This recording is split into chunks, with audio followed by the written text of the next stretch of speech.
Okay, so the second topic we have is capacity, competence, and consent. So decision-making capacity, legal competence, and informed consent are pillars of the patient autonomy and essential components of healthcare provision. To maintain a patient autonomy, the informed decision of a patient with decision-making capacity must be respected whenever possible. Because decision-making capacity can become impaired in many circumstances, clinician must be able at all times to evaluate whether a patient has a decision-making capacity, as we discussed at first, and to what degree it is impaired.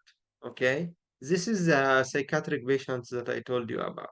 If I'm having the patient with schizophrenia, but they are controlled and they are not like impaired, they have the decision-making capacity, they are free to make their own decision and they have the full autonomy. But on the other side, for patients who lack decision-making capacity, a surrogate decision maker may be appointed. In most circumstances, a parent or a guardian is required to make decision for unemancipated minors, which we're gonna say who are they. Exceptions include decisions related to reproductive health, mental health, and substance use disorder. This is for the decision-making capacity that me as a physician, I can evaluate the patient and know they are having the capacity to take their own decisions or not.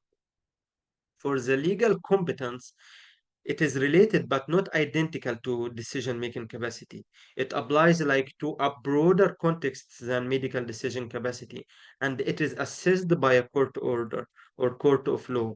So never pick the answer that the patient is having legal competence or not. You always assume legal competence unless stated otherwise by court of law, and doesn't show frequently on questions. Okay. Clinicians must obtain informed consent from patients before providing medical care whenever possible. Involves assessing decision-making capacity and volunteerness and full disclosure of the details of proposed care, like the indication, risk-benefit profile, and alternatives, and ensuring is that they are fully understood by the patients. Okay? In exceptional cases, care may be provided without informed consent, like implied consent for life-saving care. I'm having a patient coming from a motor vehicle collision and they are brought by the ambulance and they need to be intubated at the moment. I do not have time to check if they wanted to be intubated or not. Correct? Involuntary commitment or court order treatment. Ethical dilemmas involving decision making may require consultation with medical ethicist or institutional lawyer to ensure that decisions adhere to applicable laws and ethical best practice. Again, do not pick the answer of consultation with a medical ethic or institution or institutional lawyer unless you have made sure of the natural order. What is the natural order of evaluating the patient by yourself first? Okay, because it is usually going to be the wrong answer. Let's start with decision-making capacity. What is the definition of decision-making capacity? The definition is a patient's ability to understand and communicate with a healthcare decision based on their preferences and values. The key consideration is a patient must be more than 18 years of age or a legally emancipated minor to have decision making capacity. What is the meaning of legally emancipated minor? Like a minor, which is more than underaged person who is not legally subject to authority, supervision, and decision of a parent or guardian. So, depending on the state, this may apply to minors more than 13 years. So usually, if a patient is like 14 years, they are considered a minor. But if they are living independently or they are self-sufficient, like they are working or they are married uh, or they are parents, they have kids or serve in the military, we have we are calling them emancipated, okay? They have the decision-making capacity of making their own decisions. What is the capacity? Capacity, you can consider it like the ability. It should be assessed and determined by the treating physician, okay? And this is your answer on the question. This is what you got to do. In the absence of confounding neuropsychiatric factor, a specialist consultation like a psychiatrist is not required to assess the capacity. Like as I told you, never pick the answer of consulting someone else without having a clear view by yourself. Like I'm not gonna call a psychiatrist to assess this patient is having the decision-making capacity or not. Okay? So a patient may demonstrate the capacity to make some healthcare decision, but not the others. Decision-making capacity is not automatically precluded by intellectual disability.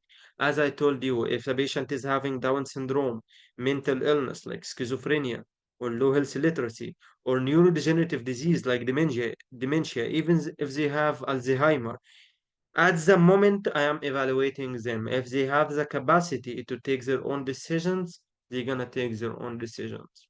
This is that simple. Unstable manic or depressive episodes or altered mental status may transiently preclude decision-making capacity. Same concept for schizophrenia. If the schizophrenia patient is agitated and uncontrolled at the moment and they are having positive and negative symptoms, hallucination, and stuff like this, they are transiently do not have the right to make their own decisions. But if they are controlled and they are calm and everything is okay, they can take their own capacity. Okay, what is the required components for this? All of the following are required. All of the following, not one of them, together, from the patient or their surrogate to demonstrate a capacity. There are four things, like the four ethical principles. Those are also four. Communication of a choice, which is ability to clearly and consistently communicate the decision. You have XYZ disease, and we're gonna do one, two, three. Okay, I'm clearly and consciously communicating with you. Second things is demonstration of understanding, the ability to comprehend the information provided, including different options available. I can admit you to the hospital, or I can give you outpatient antibiotic. Oh, why you should admit me to the hospital? Because you have a serious resistance bacteria. Can it be treated outpatient? No. Why? Because one, two, three. Ah, I got you. I got you, doctor. So they are understanding and communicating with me. Third thing is appreciation of relevant factors, the ability to recognize and evaluate the factors relevant to the situation. Okay, where is the patient is standing at the moment? Are are they in severe danger, or what is going on with them? Fourth thing is reasoning in medical decision making, the ability to describe the thought process behind the decision. Okay, you have toe gangrene and we have to amputate your finger right now. No, I will not have my finger amputated. Why? I don't know. I don't have it. I don't have a reason. Do you know what is going to happen if we didn't amputate it? I don't want it to know. I don't care. Stuff like this. Like they are not communicating or understanding or appreciating anything with me. So I can assume at this time that they do not have the decision-making capacity. Okay? So this is the required components. Now let's move on to how I'm gonna assess it. Assessing the decision-making capacity. Decision-making capacity for low-risk medical decisions, like venipuncture for routine laboratory studies. I'm gonna introduce a cannula to your hand. They can be assumed if the patient demonstrate understanding of the conversation. Okay, let me remove this. Who's annotating? Mm, wait 1 second.